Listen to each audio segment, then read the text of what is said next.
The aroma of tea leaves filled the small lounge of our house as I nervously tapped my fingers against the table. It was one of those rare evenings when my entire family was gathered together. My father was reading the newspaper, my mother busy serving snacks, and my elder brother, Rizwan, was sitting comfortably on the sofa, scrolling through his phone, his wristwatch gleaming under the light, a reminder of his successful corporate job. I had been waiting for this moment for weeks. My heart thumped in my chest as I finally gathered the courage to speak. "Vi," I began, my voice hesitant but filled with a quiet determination. "I've been thinking, I want to start a small business. A cafe, actually. A place where people can come, sit, relax, not just food, but an experience." The room fell silent for a moment. My mother smiled encouragingly, but before she could say anything, Rizwan burst into laughter. A loud, mocking laugh that echoed like thunder against my fragile confidence. "A cafe," he repeated, shaking his head as if I had told him the most ridiculous joke in the world. "Adil, you barely have enough savings to buy a decent bike, and you're talking about opening a cafe. Do you even know how business works? Or are you planning to sell tea at some roadside stall and call it your dream?" His words were knives, sharp and merciless. My father lowered his newspaper and gave me a puzzled look. "Business isn't a game, Adil," he said, though not unkindly. "It needs capital, contacts, stability. You're still too young, too inexperienced." But Rizwan wasn't done. He leaned forward, his lips curled into a cruel smile. "Listen, little brother, dreams are for people like me who actually have brains and resources. You're better off sticking to some small desk job. Don't embarrass yourself, or us by chasing fantasies. Small businesses are for failures. You'll never get anywhere with that mindset." The laughter that followed was worse than the words. He slapped his knee, chuckling, while I sat frozen, my chest tightening with shame.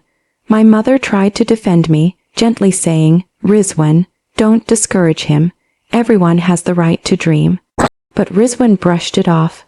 "Amy, dreams are fine, but reality is harsher.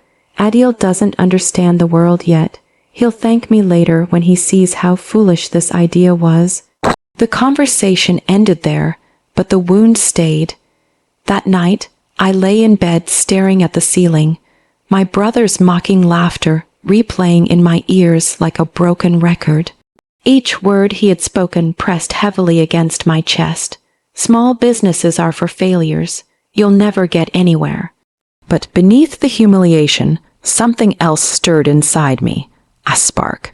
I clenched my fists, whispering into the darkness, "One day, by one day, you'll see. This dream of mine may be small, but it will grow. And when it does, you'll remember every word you said." Tonight, that promise born in the silence of that night, was the seed of everything that came after. The struggles, the sleepless nights, the sacrifices, and eventually the sweetest revenge. The days after that family conversation were heavy. Rizwan's mocking laughter followed me everywhere, at the breakfast table, during long walks, even in my dreams. Each time I felt the sting of his words, I reminded myself of the quiet promise I had made that night. I will prove him wrong. But reality, as my father had said, was harsher than I imagined. I visited bank after bank, clutching my carefully written business proposal in my trembling hands. Each rejection felt like a nail hammered into my chest. "You're too young, not enough collateral, a cafe, too risky." Every rejection chipped away at me. There were days I wanted to give up, days when Rizwan's words seemed to echo with truth. But then I would pass by a bustling tea stall, watch the smiles of customers gathered around steaming cups, and remind myself, people will always need a place to feel at home. My cafe can be that place, so I worked. I took on freelance projects, tutored school kids in the evenings, and even stacked shelves at a supermarket, late into the night. My friends laughed when I refused outings. My body ached from exhaustion, but every rupee I saved felt like a step closer to my dream. Months turned into years. My savings grew slowly, painfully, but steadily. Then fate introduced me to someone who changed everything, Uncle Javed, an old family friend who owned a bakery in the next town. He saw my determination, the fire in my eyes that even exhaustion couldn't dim. Beta. He said one evening as we sipped tea in his bakery, "Dreams are like seeds. They look small, weak, sometimes laughable. But if you water them with hard work and protect them with patience, they can grow into trees that give shade to thousands. Don't stop now. I'll help you with what little I can." True to his word, he became my first investor not in money, but in guidance. He let me use his small storage space, gave me discounted supplies, and taught me the basics of running a business. With his support and my savings, I finally rented a tiny shop at the corner of a quiet street. The day my cafe opened, my hands shook as I unlocked the glass door. The smell of fresh paint still lingered, the furniture was second-hand, and the menu was short, but it was mine. My dream, fragile yet alive. The first few weeks were brutal. Hardly anyone walked in. Some days I barely sold 3 cups of tea. I would sit by the counter, staring at the empty chairs, wondering if Rizwan had been right all along. Yet every morning I wiped the tables, brewed the tea, and kept the lights on. Slowly, miracles began to happen. A college student discovered my cafe and started bringing her friends.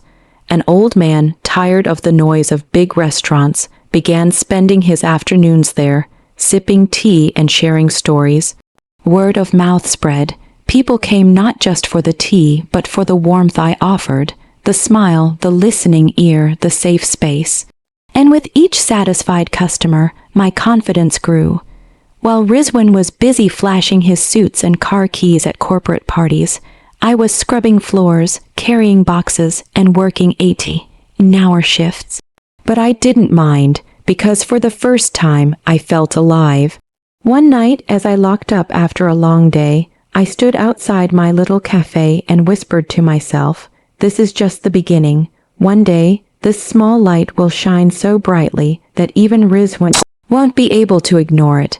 Years passed, and the little cafe that once struggled to attract 3 customers a day had now grown into a name people trusted. What began as a single shop on a quiet corner had blossomed into multiple branches across the city. Each one carried the same warmth, the same authenticity, the same soul I had poured into that first tiny place. The laughter that once mocked me had long been replaced by the sound of clinking teacups, heartfelt conversations, and loyal customers. People didn't just come to my cafes for food, they came for belonging. With steady profits, I reinvested, not in luxuries but in opportunities. Real estate, small businesses, and eventually larger ventures. My careful steps turned into bold strides, and without realizing it, I had walked into a world my brother always boasted about: finance and banking. It still felt surreal the day I signed the papers that made me majority shareholder of a mid-sized bank. I remembered walking out of that meeting room, holding the pen that had sealed the deal, and smiling to myself. If Rizwan could see me now, and fate, as if listening, arranged it so that he would. One crisp winter morning, I sat in my office at the bank, reviewing files, when my assistant knocked and said, "Sir, the CEO of Rizwan Enterprises is here for a meeting about a loan approval." For a moment, my heart stopped. Rizwan Enterprises, my brother's company, the very empire he had always bragged about, the symbol of his superiority. I leaned back in my chair, 1,000 memories flashing through my mind. His mocking laughter, the cruel words, the way he dismissed my dreams. Life had finally brought him to my doorstep, not as the powerful elder brother, but as a businessman seeking approval. "Send him in," I said calmly, though my pulse raced with anticipation. The door opened and there he was. Rizwan, still in his tailored suit, still carrying that air of arrogance, until his eyes landed on me. For a moment, He froze, disbelief washing over his face. "Adil," he whispered as if seeing a ghost. I smiled, not mockingly, but with a quiet calm. "Welcome by. Please have a seat." He blinked rapidly, his jaw tightening. You're the owner." "Yes," I replied simply, sliding the file across the desk toward him. "The bank you've come to for your expansion loan is now under my management." For the first time in my life, I saw Rizwan struggle for words. His usual confidence faltered, his hands trembled slightly as he adjusted his tie. I didn't know," he stammered. Last I heard, you were still running that small cafe. I interrupted gently, grew into something bigger than either of us imagined. Every cup I served, every sleepless night, every insult I swallowed brought me here, and now the boy you laughed at is the man sitting across from you. The silence in the room was heavy, thick with irony. Rizwan's face turned pale as he realized the balance of power had shifted. He was no longer the untouchable elder brother. He was the applicant, and I was the one with the authority to decide. And oh, how sweet that moment felt. Rizwan sat across from me, his polished shoes tapping nervously against the marble floor. For the first time, the elder brother who once towered over me seemed small. His arrogance had cracked, and behind it was a man desperate for approval. He cleared his throat and tried to regain composure. "Adil, listened, I was young, foolish back then. Whatever I said, it was just brotherly teasing. You know how it is. Let's not bring the past into business. Brotherly teasing." The words hit me like a stone. My mind raced back to that night when he had laughed at my dream, when his cruel words had crushed me in front of our parents. That wasn't teasing, it was humiliation, but I didn't lash out. Instead, I leaned forward, folding my hands calmly on the desk. You once told me small businesses are for failures. You told me I'd never get anywhere. Today, you're sitting in the office of a man who built his future on that small business. Tell me, who failed? His lips trembled. For once, he had no sharp comeback. His silence was an admission. I opened the file in front of me. The loan request his company desperately needed to survive. His business, I knew from reports, had been bleeding money. This loan wasn't just an expansion, it was a lifeline.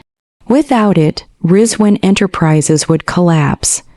I looked up, meeting his anxious eyes. "I have every right to reject this, you know. Every reason to give you the same humiliation you once gave me. I could laugh in your face today and walk away." He shifted uncomfortably, sweat glistening on his forehead. "Adil, please, don't do this. I was wrong, I admit it. I didn't believe in you, but you've proved me wrong. I'm proud of you now. Just help me this once." His voice cracked on the last words. For the first time, I saw not the proud elder brother, but a man on his knees stripped of ego, begging for mercy.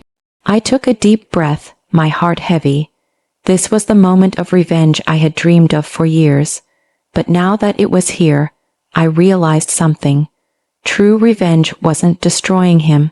True revenge was showing him the strength he never thought I had, the strength of dignity, not cruelty. So I closed the file and said, "I will approve your loan by." Relief washed over his face, but before he could thank me, I added on one condition. He stiffened. "What condition?" "That you never again belittle anyone's dreams. Not mine, not anyone else's. You don't have the right to laugh at what others are building, no matter how small it seems to you. Every empire starts as a seed. Every giant tree was once a fragile plant. Remember that?" Rizwan's eyes glistened. He swallowed hard and nodded. I promise." For the first time, I saw humility in him, real, painful humility. I signed the papers, stamped the approval, and pushed the file toward him. "Here, not because you're my brother, not because you begged, but because I want you to learn that respect is worth more than money." He took the file with trembling hands, his eyes avoiding mine. I knew in that moment he would carry the weight of this lesson far longer than any financial burden. As he left my office, shoulders heavy, I leaned back in my chair. The taste of revenge lingered on my tongue, not bitter, but sweet. Sweet because I hadn't needed to destroy him to win. Sweet because I had risen above his cruelty without becoming cruel myself. And in the quiet that followed, I whispered to myself, dreams are never small. It is people's vision that makes them big. And today I proved it, not just to Rizwan, but to myself.